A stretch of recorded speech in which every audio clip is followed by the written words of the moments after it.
ओम शांति। आज 8/8/2025 के प्यारे बाप दादा के अनमोल मधुर महावाक्य हैं। आज की मुरली के सार में सुख सागर बाबा ने सदा नशे में रहने के लिए कहा कि सदा खुशी बनी रहे कि हमने अभी 84 का चक्र पूरा किया है। अब हम जाते हैं अपने घर, बाकी थोड़े दिन हैं इस कर्म भोग के, बस अब हम वापस अपने घर जाते हैं। बाबा कहे यह बड़े ते बड़ी मंजिल है याद की। बाप तो आकर तुम्हें राजयोग सिखलाते हैं, तुमको अभी स्वदर्शन चक्रधारी बनना है। बाबा कहे ऐसे नहीं कि चक्र से असुरों का घात करना है, नहीं, असुर उनको कहा जाता है जिनका आसुरी स्वभाव है। तो स्वदर्शन चक्रधारी बन आसुरी वृत्ति आसुरी स्वभाव को समाप्त करना है। और विकर्माजीत बनने के लिए कहा कि जो सर्व विकर्मों की जड़ है देह अभिमान, उसे समाप्त करना है। यह ध्यान रखना है देह अभिमान में कभी नहीं आना है। देही अभिमानी हो एक बाप को याद करना है। और बाबा कहे विकर्म भस्म हो, कर्मातीत अवस्था कैसे हो, इसके लिए बाबा युक्ति बताते हैं कि इस जन्म के जो भी विकर्म किए हुए हैं वह बाबा को लिख कर दो तो हल्के हो जाएंगे। और फिर विकर्म न करने का संकल्प करना है।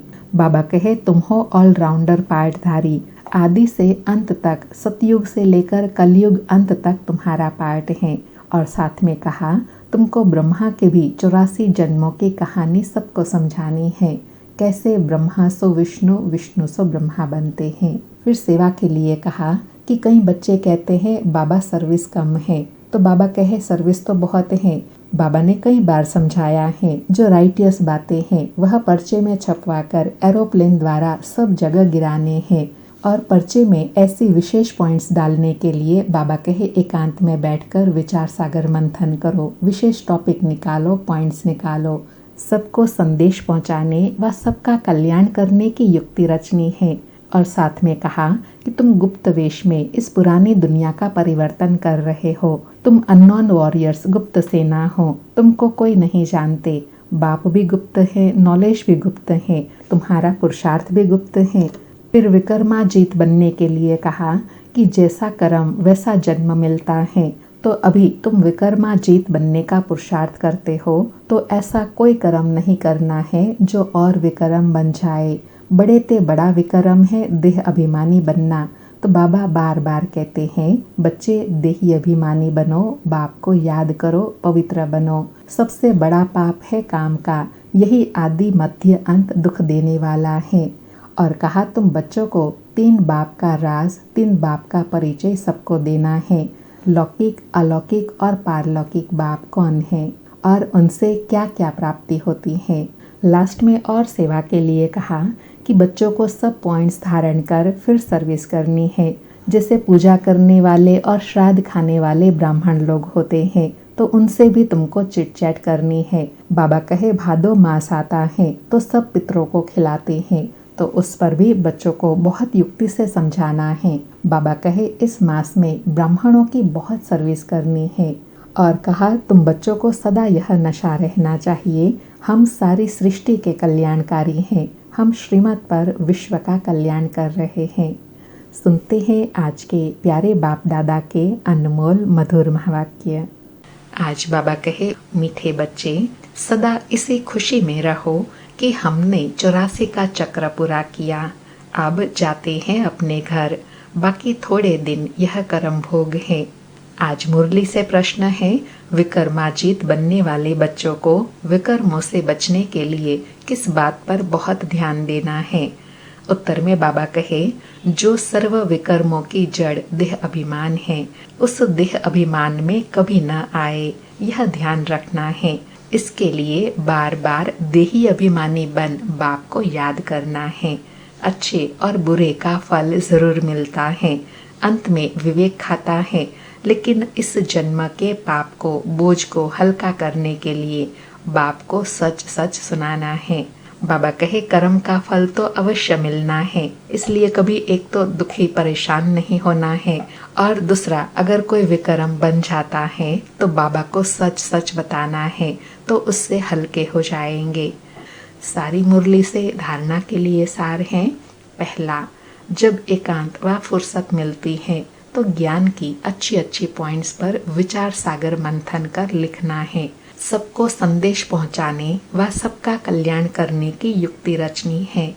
दूसरा पॉइंट, विकर्मों से बचने के लिए देही अभिमानी बन बाप को याद करना है। अभी कोई भी विकर्म नहीं करना है। इस जन्म के किए हुए विकर्म बाप दादा को सच सच सुनाने हैं। आज प्यारे सतगुरु का वरदान है, अटल भावी को जानते हुए भी श्रेष्ठ कार्य को प्रत्यक्ष रूप देने वाले सदा समर्थ भव। अटल भावी को जानते हुए भी श्रेष्ठ कार्य को प्रत्यक्ष रूप देने वाले सदा समर्थ भव। स्पष्टीकरण है, नया श्रेष्ठ विश्व बनाने की भावी अटल होते हुए भी समर्थ भव के वरदानी बच्चे सिर्फ कर्म और फल के, पुरुषार्थ और प्रारब्ध के, निमित्त और निर्माण के कर्म फिलॉसफी अनुसार निमित्त बन कार्य करते हैं। दुनिया वालों को उम्मीद नहीं दिखाई देती और आप कहते हो यह कार्य अनेक बार हुआ है, अभी भी हुआ ही पड़ा है, क्योंकि स्व परिवर्तन के प्रत्यक्ष प्रमाण के आगे और कोई प्रमाण की आवश्यकता ही नहीं। साथ साथ परमात्मा कार्य सदा सफल है ही। बाबा कहे, समर्थात्मा कौन है? जो ड्रामा की अटल भावी को जानते हुए समर्थ बनने और बनाने की सेवा करते हैं। आज का स्लोगन है, कहना कम करना ज्यादा, यह श्रेष्ठ लक्ष्य महान बना देगा। कहना कम और करना ज्यादा, यह श्रेष्ठ लक्ष्य महान बना देगा। अच्छा, मीठे मीठे सिकिलधे बच्चों प्रति माता पिता बाप दादा का याद प्यार और गुड मॉर्निंग। रूहानी बाप की रूहानी बच्चों को नमस्ते।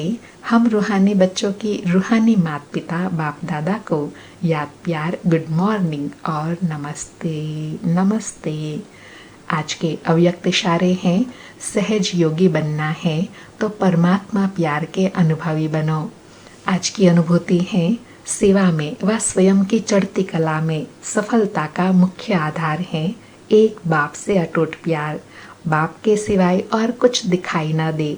संकल्प में भी बाबा, बोल में भी बाबा, कर्म में भी बाबा का साथ। ऐसी लवलीन स्थिति में रहे, एक शब्द भी बोलेंगे तो वह स्नेह के बोल दूसरी आत्मा को भी स्नेह में बांध देंगे। ऐसी लवलीन आत्मा का एक बाबा शब्द ही जादू मंत्र का काम करेगा। बाबा कहे, जिनके मुख में, संकल्प में, बोल में, कर्म में बाबा का साथ है, वह आत्मा जब दिल से बाबा शब्द बोलेंगी तो वह बाबा शब्द जैसे जादू मंत्र का काम करेगा।